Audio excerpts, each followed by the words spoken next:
বাঙালির রক্ত আসলে ঠান্ডা হয়ে গেছে।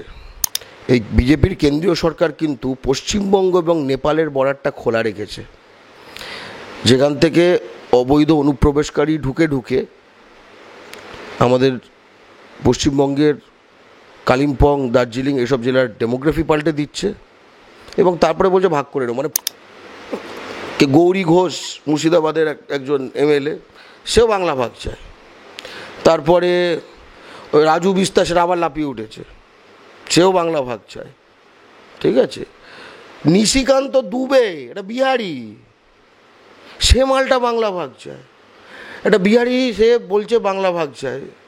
এবং তারপরেও মানে কিছু বাঙালি একদিনে বাংলা মানে বিজেপি তৈরি করতে পেরেছে, যারা দুবেজি চৌবেজি এসব দেখলে তাদের জেগে ওঠে আর কি।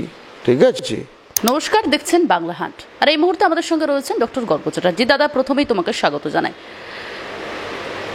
একেবারে বাংলা ভাগ নিয়ে উঠছে, সংসদ থেকে শুরু করে সাংবাদিকদের মুখোমুখি হয়ে বারবার উচ্চারিত হচ্ছে বাংলা ভাগের কথা, এবং তার আজ একেবারে পড়ছে গিয়ে সরাসরি বিধানসভায়। সামনের সোমবার রয়েছে, এই বিষয় নিয়ে তৃণমূলের তরফ থেকে বিরোধিতা করা হচ্ছে এবং তারা প্রস্তাব আনছে, এবং সে নিয়ে বিজেপিও কিন্তু পিছু ছাড়তে নারাজ। তারাও কিন্তু কিছু একটা করবে বলেই প্রস্তুতি নিচ্ছে। এ বিষয়ে সরাসরি জানতে চাইবো দাদা, বাংলা ভাগ হঠাৎ করে সংসদ থেকে শুরু করে সকলের সামনে মুখোমুখি হয়ে বাংলা ভাগের কথা বারে বারে উচ্চারিত হচ্ছে, কি বলবেন? বাঙালির রক্ত আসলে ঠান্ডা হয়ে গেছে। সেখানকার নেতা মন্ত্রী, সেন্টারের সুকান্ত এরা এরকম যদি স্টেটমেন্ট রাখতো,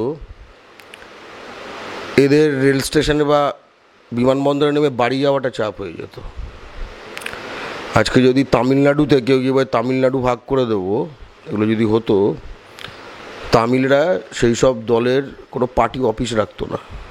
তাই জন্য বলছি, বাঙালির রক্ত অনেক জল হয়ে গেছে। অধিবেশন, প্রস্তাব, এই যে বিবৃতি নিচ্ছ, ঠিক আছে, তার আবার নাকি পক্ষ বিপক্ষ আছে বাংলা ভাগের নিয়ে নাকি, ঠিক আছে, এগুলো একটা জাতির যখন রক্ত একদম ঠান্ডা হয়ে যায়, ঠিক আছে, যে মার খেতে খেতে খেতে খেতে একদম নিজের অধিকার সম্বন্ধে, নিজের অস্তিত্ব সম্বন্ধে, নিজের পায়ের তলার মাটি সম্বন্ধে চেতনা যখন একদম তলানিতে ঠেকে, তখন এই জিনিসগুলি হয়। এবং তখনই যে কোনো সাম্রাজ্যবাদী বহিরাগত শক্তি, এরকম ধরো বিজেপি, তারা স্থানীয় দালালদের ব্যবহার করে, চাকর বাকর যারা রয়েছে তাদের ব্যবহার করে, যে তোরা এগুলো তোল, এটাই তোদের কাজ, এর জন্যই তোরা মাইনে পাস। ঠিক আছে, এবং এটা তো আজকের বিষয় নয়। 2019 সালে যখন বিজেপি নির্বাচনে লড়েছে, তখনও তারা গোর্খাল্যান্ড ষড়যন্ত্রর কথা সেই তাদের ম্যানিফেস্টোতে ছিল। মাথায় রাখতে হবে, খুব স্ট্র্যাটেজিক্যালি, মানে খুব তাল করে এই বিজেপির কেন্দ্রীয় সরকার কিন্তু পশ্চিমবঙ্গ এবং নেপালের বর্ডারটা খোলা রেখেছে, যেখান থেকে অবৈধ অনুপ্রবেশকারী ঢুকে ঢুকে আমাদের পশ্চিমবঙ্গের কালিম্পং, দার্জিলিং এসব জেলার ডেমোগ্রাফি পাল্টে দিচ্ছে। এবং তারপরে বলছে ভাগ করে নেব, মানে তার মধ্যে আবার পশ্চিমবঙ্গের শিলিগুড়ি, দার্জিলিং সব দেখানো আছে সেই ম্যাপের মধ্যে। তার সঙ্গে আবার খুব সখ্যতা আবার বিজেপির ইত্যাদি। নেপাল বর্ডার এমনি ওপেন রাখে, বাংলাদেশ বর্ডারে তো অবৈধ অনুপ্রবেশকারী কিছু মাঝে মাঝে গুলি খেয়ে মারা যায়। কখনো শোনা যায় নেপাল বর্ডারে কোনো অবৈধ অনুপ্রবেশকারী গুলি খেয়ে মারা গেছে? এবং সেই দার্জিলিংয়ে বিজেপি একখানা মণিপুর থেকে একটা লোককে ধরে এনেছিল, এখনও আছে, রাজু বিস্তা, সূর্য বাল্ব টিউব ওই কোম্পানির মালিক। মণিপুর থেকে একটা লোক বাংলায় এসে বলছে বাংলা ভাগ করবে ইত্যাদি সব বলতে শুরু করেছিল। তারপরে জন বার্লা, যারা 5-6 পুরুষ আগে ঝাড়খণ্ড থেকে যাদের পূর্বপুরুষদের ব্রিটিশরা এনেছিল চা বাগানে কাজ করাতে, সে অনেক বাংলা ভাগ করতে চায়, সেসব বিবৃতি দিয়েছিল। এসব 24-এর আগের। বিষ্ণু প্রসাদ শর্মা, নাম শুনেই বুঝতে পারছো কতটা সে বাংলার, সেও বিবৃতি দিয়েছিল বাংলা ভাগ করতে চায়। আমি শুধু ভাবি, অন্য স্টেট থেকে আসা মণিপুর থেকে আসা রাজু বিস্তা, 4-5 জেনারেশন আগে আসা জন বার্লার পূর্বপুরুষরা, সম্বট শর্মা, এরা বাংলায় এসে অবলীলক্রমে বাংলা ভাগ করছে। বিজেপি অবশ্যই এদের বিরুদ্ধে কোনো ব্যবস্থার তো কোনো বিষয়ই নেই, এটা তো তাদের ভয়েস। কারণ জন বার্লা এগুলো বলার পরে সে তখন কেন্দ্রীয় মন্ত্রিত্ব পেল, প্রাইজ, ঠিক আছে, তার গুজরাটি প্রভুদের থেকে প্রাইজ পেয়েছে। আচ্ছা কী হবে এটা, চলো, ঠিক আছে।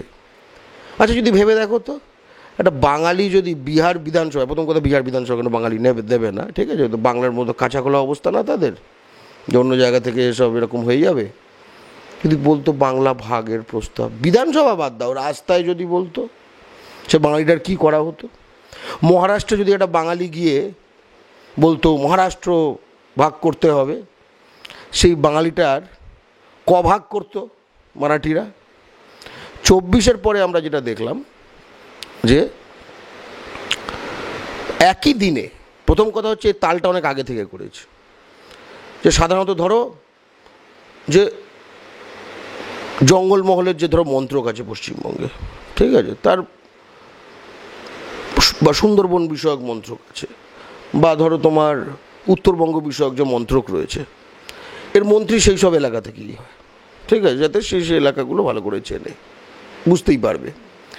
আমরা দেখলাম যখন মন্ত্রী করা হলো এই সুকান্ত মজুমদারকে, সে পশ্চিমবঙ্গের, কিন্তু তাকে মন্ত্রী করা হলো উত্তর পূর্বাঞ্চল রিজিয়নের DoNER, department of north east region.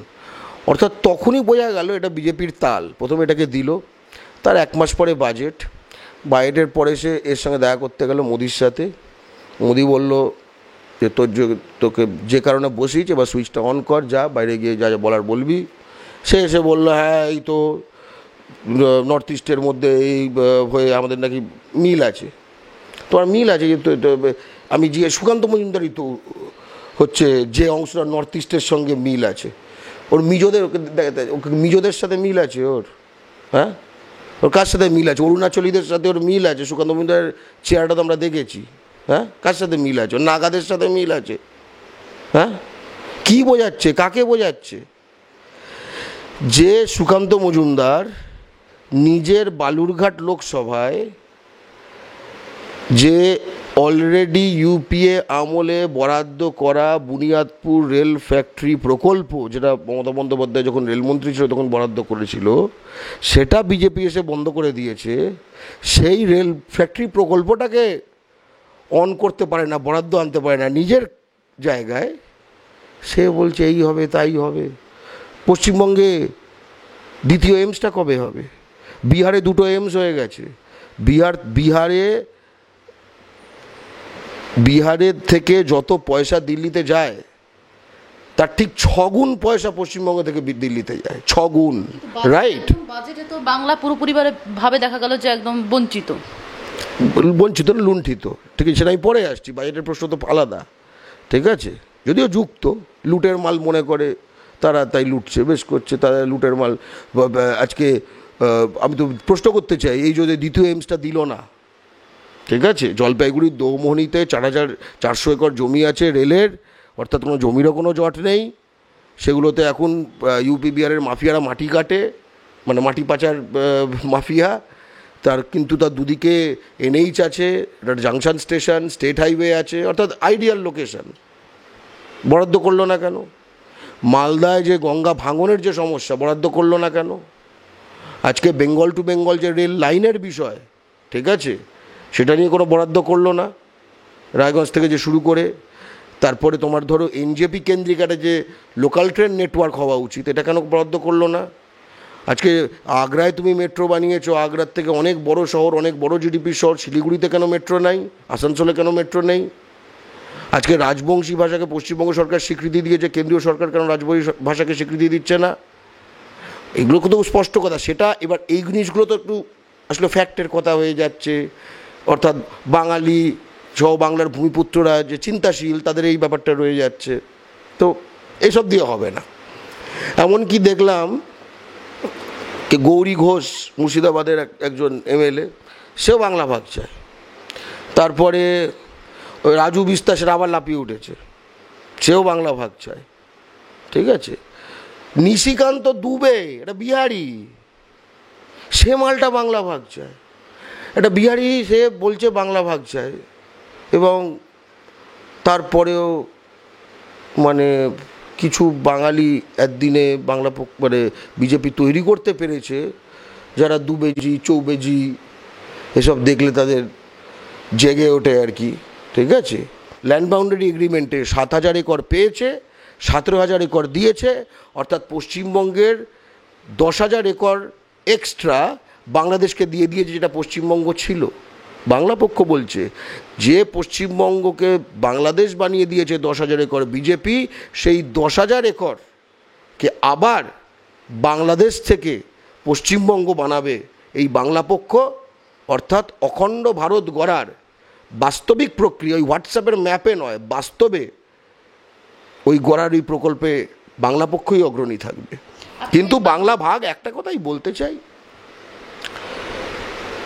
এই যে বাকি যারা রয়েছে না, এদের কিন্তু চাপ হয়ে গেছে, ঠিক আছে। ধরো সুকান্ত মজুমদার, সে তো একটা রাজ্য সভাপতি, সে যদি বাংলা ভাগের পক্ষে বলে সেটাও ব্যক্তিগত। একটা এমপি রাজু বিস্তা, সে বাংলা ভাগের পক্ষে বলছে, সেটা ব্যক্তিগত, ঠিক আছে, সব ব্যক্তিগত। আচ্ছা, আজকে রাজ্য যে হেড তোমার ধরো তৃণমূলের, ধরো সাধারণ মমতা ব্যানার্জি, অভিষেক ব্যানার্জি, এরা একখানা স্টেটমেন্ট করলো ধরো পশ্চিমবঙ্গ নিয়ে, পশ্চিমবঙ্গের বাজেট নিয়ে, পশ্চিমবঙ্গের ঐক্য অখণ্ডতা নিয়ে, বলবো এটা ব্যক্তিগত মতামত, এটা তৃণমূলের মতামত না। মানে কি এটাকে বাঙালিকে কি বোকা পায় মানে বিজেপি, মানে কি মনে করে যে বিজেপি করে যে বাঙালিগুলো, সব বাঙালিগুলো ওরকম? অমিত শাহ মোদি কি সেটা মনে করে? একটা কথা বাংলা পক্ষ স্পষ্ট বলছে যে বাংলা ভাগ চাইবে যারা, বাংলা ছাড়া হবে তারা, আমার মাটি আমার মা, বাংলা ভাগ হবে না। খুব স্পষ্ট কথা, বুক চিরে রক্ত দেব, তিস্তার জল দেব না, ভোটের আগে নোয়াখালী, ভোট পেরোলে তিস্তা খালি, এই জালিগিরি চলবে না।